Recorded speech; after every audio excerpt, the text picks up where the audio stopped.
Minutos pasan de las 10 de la mañana. En el mundo hay un alto al fuego que se termina rompiendo y vuelven los bombardeos, al tiempo que parece estamos cerca de presenciar otro alto al fuego en otro conflicto, el de Ucrania y Rusia. Un alto al fuego que fue acordado básicamente entre los presidentes de Rusia, pero no de Ucrania, sino de los Estados Unidos. ¿En qué escenario estamos con un alto al fuego que se cae en la franja de Gaza con nuevos bombardeos y un alto al fuego que parece está muy cerca de llegar entre Rusia y Ucrania? Es lo que le vamos a preguntar a Sebastián Schultz. Él es sociólogo y analista internacional. Sebastián, ¿qué tal? Buen día, gracias por atendernos. Hola, buen día, un gusto hablar con ustedes. El gusto es nuestro, Sebastián, y las ganas de entender lo que está pasando. ¿Cae un alto al fuego y otro está a punto de levantarse? Bueno, sí, a ver, yo creo que estamos atravesando las negociaciones para dar por finalizado el conflicto entre Ucrania y Rusia, que, a ver, yo creo que queda a las claras que no era un conflicto entre estos dos países, sino que en realidad esto es parte de una situación geopolítica mucho más amplia, en donde el enfrentamiento se daba entre la OTAN, por decirlo de alguna manera, impulsado por los demócratas en Estados Unidos y por Joe Biden en particular, contra la Federación Rusa, y que el escenario de ese conflicto fue, por su ubicación estratégica, el territorio de Ucrania. Y hoy, habiendo perdido Joe Biden las elecciones en los Estados Unidos, se están dando las negociaciones entre, bueno, la principal potencia impulsora de la OTAN, que es los Estados Unidos, con el nuevo gobierno de Donald Trump, y la Federación Rusa, digamos. Yo creo que se están dando esas negociaciones en donde, por un lado, hay un acuerdo en la necesidad de dar por finalizado el conflicto, pero bueno, se están discutiendo las condiciones, y ahí es donde los altos al fuego pueden avanzar y pueden retroceder, pero yo creo que vamos hacia un cierre de este conflicto y la apertura de un nuevo momento geopolítico a nivel internacional. Ahora, Sebastián, en esta configuración que haces OTAN versus Rusia, está Ucrania. No hay, ¿cómo queda el derecho, por ejemplo, de Ucrania, el derecho soberano de elegir formar parte de la OTAN, acercarse más a Europa? Bueno, creo que, a ver, son dos cuestiones distintas y creo que había digamos, diferencias de criterio en relación a una cosa y la otra en relación a Europa y a Rusia y a Estados Unidos, porque la OTAN es una organización, como digamos lo saben, digamos, en términos históricos, creada en el marco de la Guerra Fría para contener el avance de la Unión Soviética o generar una alianza entre los países occidentales del Atlántico Norte en contra de la Unión Soviética y la amenaza, digamos, entre comillas, del comunismo. Sí. Y bueno, ahora con los documentos desclasificados que desclasificó Trump, se sabe que hubo un acuerdo para no extender la OTAN hacia los límites de la frontera con Rusia, y ese acuerdo fue desconocido. A ver, el acuerdo tenía que ver con las condiciones de seguridad de la Federación Rusa y las amenazas que presenta la OTAN, una alianza conformada específicamente contra la Unión Soviética. Creo que ahí es donde estaba el punto de conflicto, y luego de eso, por lo menos de parte de Rusia, yo creo que no había inconveniente, o por lo menos así lo había planteado la diplomacia rusa, en una incorporación de Ucrania a la Unión Europea. Creo que si bien eso de alguna manera desató el conflicto en Ucrania en 2014, recordemos que Ucrania estaba por firmar un acuerdo de cooperación estratégica con Rusia, algo que fue volteado por el Euromaidan y el golpe de Estado, la asunción de nuevos gobernantes que plantearon un acercamiento mucho más firme hacia Europa, y a partir de ahí vino el referéndum en Crimea, bueno, toda la situación que desembocó en la posterior digamos, invasión de Rusia sobre territorio ucraniano. Bueno, me parece que tiene que ver con esta reconfiguración de los momentos geopolíticos, esta pérdida de hegemonía de los Estados Unidos, que bueno, ya creo que ha perdido las condiciones para disciplinar a otros países. Quizás en otro momento la incorporación de Ucrania a la OTAN no hubiese tenido las resistencias de otros países y de Rusia específicamente. Creo que hoy la crisis en Estados Unidos permite a países como Rusia plantear diferendos, incluso resistir ante estos avances. Justamente me pregunto si tiene sentido hoy la existencia de la OTAN, sobre todo porque el Pacto de Varsovia desapareció hace ya largas décadas, y cuando hay cuestionamientos por parte de Donald Trump respecto al financiamiento de Estados Unidos a la OTAN y un mayor distanciamiento de Estados Unidos con buena parte de Europa. Bueno, sí, creo que, a ver, en su momento la OTAN tenía sentido básicamente porque expresaba la decisión de los Estados Unidos de presentarse como gendarme global, porque la OTAN lo que le permitió a los Estados Unidos fue impedir la conformación de un ejército europeo, digamos, bajo la idea de que la OTAN era algo así como unas fuerzas armadas globales de Occidente. Sí.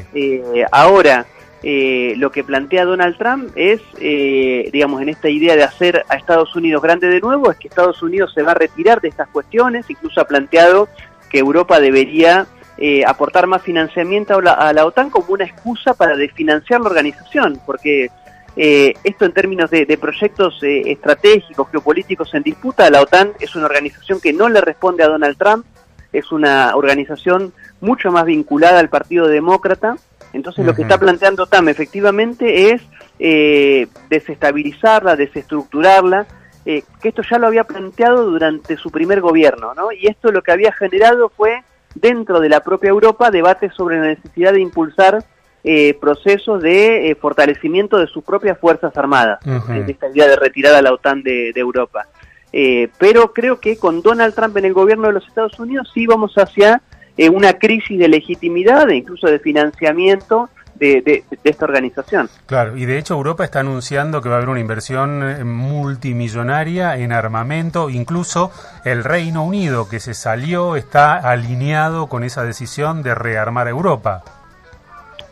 Bueno, es que yo creo que es un poco lo que se está debatiendo Europa hoy, los distintos proyectos económicos y políticos que dirigen la Unión Europea.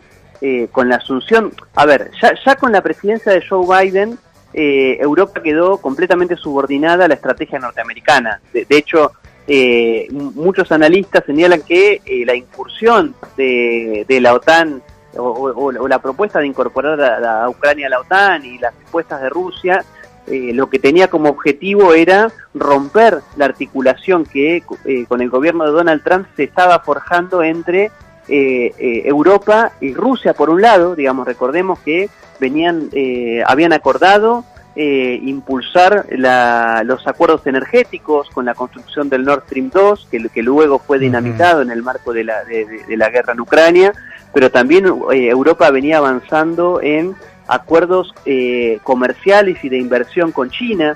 Digamos, Europa estaba acercándose a los países llamados del sur global, a los países del BRICS, y eso creo que disparó las alarmas en los Estados Unidos, que estaba perdiendo iniciativa sobre la región, pero bueno, ahora con Donald Trump vuelve a plantearse la misma disyuntiva, digamos, y ahí es donde yo creo que Europa debe plantear, o se está planteando qué hacer en términos de iniciativa estratégica, autonomía, si sigue subordinada a los Estados Unidos, algo que incluso el propio Trump se lo hace difícil, o plantea algún tipo de proyecto un poco más soberano, autónomo, propio de la Unión Europea. Y en todo esto, ¿qué pasa con China, Sebastián? Bueno, a ver, China, yo en principio creo que está en una posición, ha quedado un poco relegada de los acuerdos de paz en Ucrania. Digamos, China fue una de las primeras impulsoras de la necesidad de resolver el conflicto por las vías pacíficas. A ver, China nunca estuvo de acuerdo, esto obviamente China tiene una alianza estratégica con Rusia y no lo iba a decir públicamente, pero China no estaba de acuerdo con la incursión de Rusia en Ucrania. China creía que había otros mecanismos de resolución del conflicto, pero una vez disparado esta intervención militar especial, como se llamó desde Rusia, China apoyó económicamente a la Federación Rusa, digamos, brindando, aumentando el comercio, la compra de petróleo, el sostén del rublo. Creo que ahora China un poco ha quedado fuera de la mesa, pero creo que la alianza con Rusia es mucho más fuerte de cualquier intento de los Estados Unidos de romper esta alianza de países BRICS y sobre todo China y Rusia que se viene conformando. Creo que Donald Trump va a impulsar una estrategia a lo Kissinger, digamos, de intentar dividir al enemigo, pero veo difícil en el estado de situación de cosas actual geopolítico que esta alianza pueda romper. Y te hago la última pregunta. Llegado a un acuerdo de alto el fuego o un acuerdo duradero de paz entre Rusia y Ucrania, ¿cómo queda Zelensky? ¿Algo fortalecido después de haberse sostenido durante los 3 años o debilitado suponiendo cuáles pueden llegar a ser los términos de ese acuerdo? No, yo creo que, a ver, Zelensky fue un presidente que llegó de la mano de los demócratas en Estados Unidos, que llegó con el apoyo de este proyecto al que muchos denominamos como globalismo, ¿no? Esta idea de universalización de los valores occidentales. Zelensky llegó con el apoyo de este proyecto e impulsó una guerra que para Ucrania ya se sabía que era imposible de dar, digamos, sobre todo porque en Occidente tampoco estaban las cosas tan resueltas como para brindar un apoyo firme al ejército ucraniano.